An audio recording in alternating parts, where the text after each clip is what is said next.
I know I'm late on this one, and I know the movie flopped, so nobody probably cares, but this is one of those few instances where I just have to review this movie, and you'll find out why later in the video.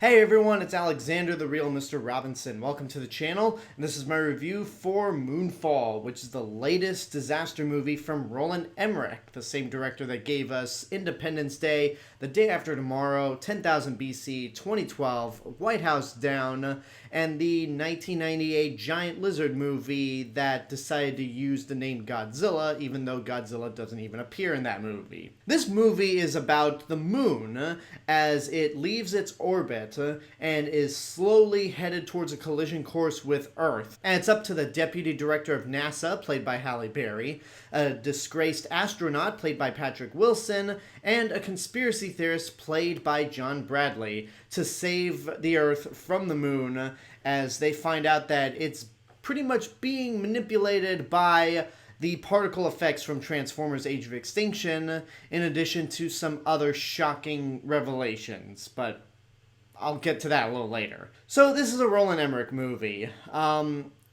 He's pretty much known for what he does. He does these big, giant, stupid disaster movies. And throughout his entire filmography, in my eyes, he's made one good movie. And that was Independence Day, all the way back in 1996, which was followed up by his worst movie, which I've ranted about enough on this channel. But all of his other movies, to me, they're just very meh.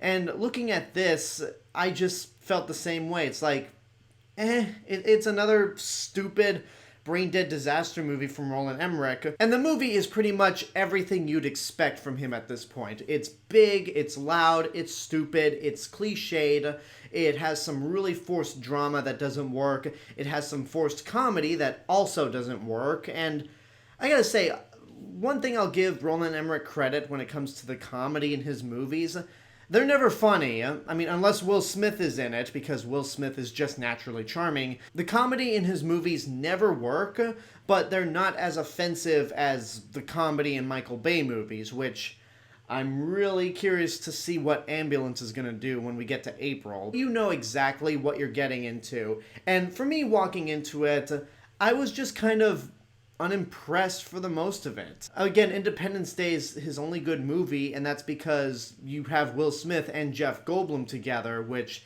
definitely have distinct personalities, and none of the characters really have that in this movie. Patrick Wilson is your typical protagonist who's been disgraced in the past, but is later brought in for this important mission, very similar to Alexander Skarsgård in Godzilla vs. Kong. Halle Berry is there just to be the voice of authority, and then John Bradley is there as the comic relief. He's pretty much Brian Tyree Henry's character from, again, Godzilla vs. Kong. I'm going to be making a lot of comparisons to this movie and that movie, and pretty much telling you why this one doesn't work while that one does. But back to John Bradley, he is the crazy nutcase conspiracy theorist that was right all along when all the more sane people didn't believe him, which, again, I'll say the same thing I said when I reviewed Godzilla vs. Kong. We are at a point in time when we don't need conspiracy theorists to be the heroes in our movies, and we don't need them to be proven right. Conspiracy theorists in the real world are actually the villains. So let's just drop that, Hollywood. Let's just stop that cliche right now, because it's embarrassing at this point. So he's mainly there for comic relief, and ineffectively, I might say. Patrick Wilson has more of the dramatic beats of the movie, and that's not really saying a whole lot, because there's a subplot involving his son, who's kind of a delinquent just because he's mad at his dad, although the movie doesn't really address that at all, and there's a big part of the movie where his son goes off to do something else, and it's absolutely terrible. It distracts from the actual meat of the story, which, again, I'm going to be bringing up this movie a lot. One of the really good things about Godzilla vs. Kong is that as bad as the conspiracy theorist subplot is, it tied into the main story. It tied into the big revelation of that movie, And another good thing about Godzilla vs. Kong is that it didn't overstay its welcome. It was under 2 hours. And this movie right here could have been just that as well if it wasn't 2 hours and 10 minutes long. I don't know why Roland Emmerich feels the need to make all of his movies over 2 hours when they're just disaster movies. They shouldn't have to be over 2 hours long, because there's a lot of this movie that's just filled with padding. Like I said, there's that horrible subplot involving Patrick Wilson's son.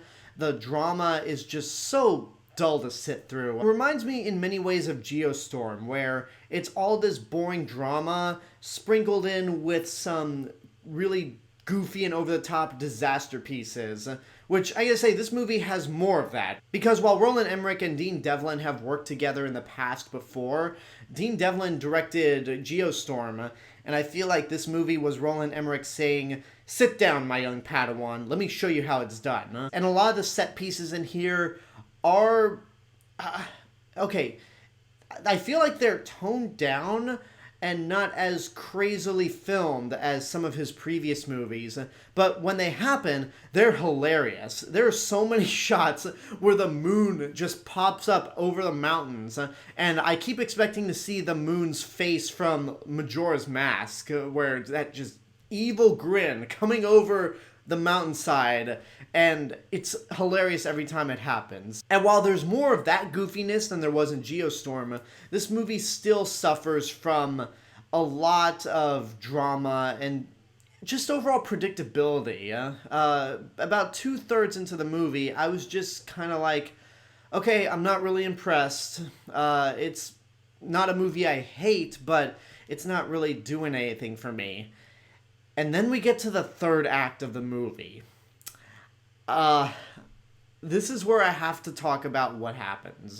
This is where I'm going to go full-blown spoilers, which, if this movie means that much to you, I will put a spoiler tab right here as I'm talking about it. But really, the movie bombed. I don't think this is on anyone's watch list immediately. So maybe me talking about the third act will get you curious enough to actually see it for yourself. But for those of you who don't want to hear what I have to say in terms of spoilers and just want to hear a rating, I would say watch at your own risk, but on a very unenthusiastic level, because there's a lot that does not work about this movie, and it's not good at all. But if you watch that third act, then maybe it's worth seeing just for that third act, because it's so unbelievably stupid. It's almost bold what Roland Emmerich does in that third act. So, for those of you who are curious, if you've seen the movie or you don't care, here's where we get into the spoiler territory. So throughout the entire movie, John Bradley's character believes that the moon is pretty much a mega structure, where it's hollow and it has, like, something going on in the middle where it was constructed by aliens. The three characters actually go to the center of the moon, and at its core is a dwarf star that this weird nanotech creature surrounds. So the characters find their way into this giant hangar. They're knocked unconscious, but Patrick Wilson is dragged into this white room where it suddenly turns into 2001 all of a sudden. I'm like, oh god, is Roland Emmerich trying to be pretentious? And then it goes from 2001 to the Abyss, where we get this big explanation of why the moon is this hollow structure. And the reason for that, brace yourselves everyone, is that the moon was actually constructed by our ancestors. And our ancestors are not apes. Screw evolution, screw creationism, screw whatever you want to believe. No, our ancestors, many years ago, lived on a giant halo ring and created this artificial intelligence that went wrong. There was a big war that was declared on the artificial intelligence, so these giant spears were created, and the moon was sent to Earth, and then life proceeded on Earth. And then 10 years prior to this movie, the nanotech finds its way back because Patrick Wilson, Halle Berry, and one of their friends are on a mission. And that's what causes Patrick Wilson to be a disgraced astronaut, because he saw this nanotech, but everyone thinks he's crazy. So basically that song has pretty much reawoken this nanotech, which I don't know. I might be confused on certain elements, but really the movie is so stupid, especially by this point, that I'm sure nobody really cares. And plus, I was just too much in shock by the stupidity at this point. So pretty much the moon is filled up with all this alien aircraft. They recreate the little pod that our main characters were flying, as well as the bomb that they plan to use to detonate. So the three main characters manage to lure the nanotech beast away from the center of the moon and hopefully lead it to the surface.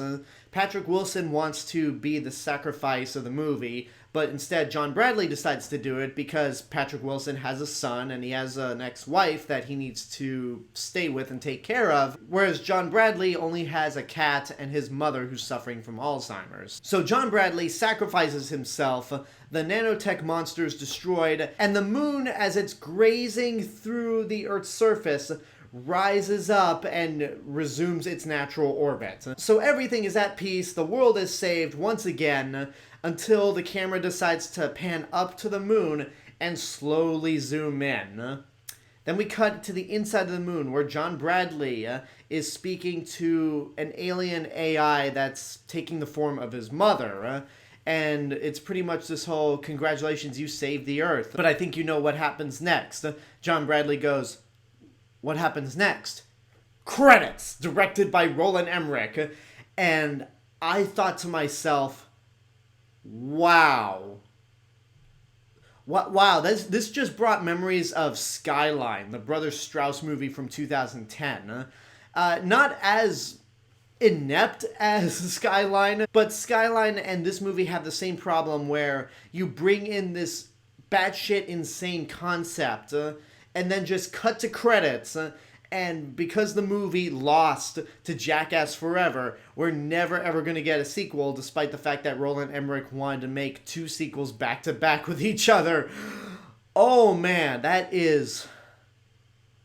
wow. And for those of you that don't believe me, just look it up on Wikipedia or see the movie yourself, because it's one of those things that you have to see it in order to actually believe it, because it is just so goddamn stupid. And even though I said watch at your own risk, just based on that third act alone, this might make my bottom 10 list. I mean, we still got 10 months to go in the rest of February, but this movie might end up on my list of worst movies of 2022, but at number 10, just based on the fact that that twist is just so goddamn stupid.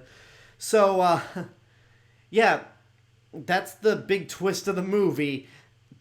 Take it however you like. And there you go, that's my review for Moonfall. I hope you enjoyed it, and now I want to know what you guys think about the movie. If you've seen it, what did you think? What are your opinions on that bonkers twist? Whatever the case may be, let me know in the comments below. And until next time, this is the real Mr. Robinson telling you there's only one. Hello everyone, I just want to say thank you all for watching my review for Moonfall. Make sure you like the video, subscribe to the channel, and hit the bell button to get notifications. Don't forget to follow me on Facebook, Twitter, Instagram, Twitch, go check out my theme park channel, and support me on Patreon. I'll see you guys in the next video, but until then, have a good day, and take care of yourselves.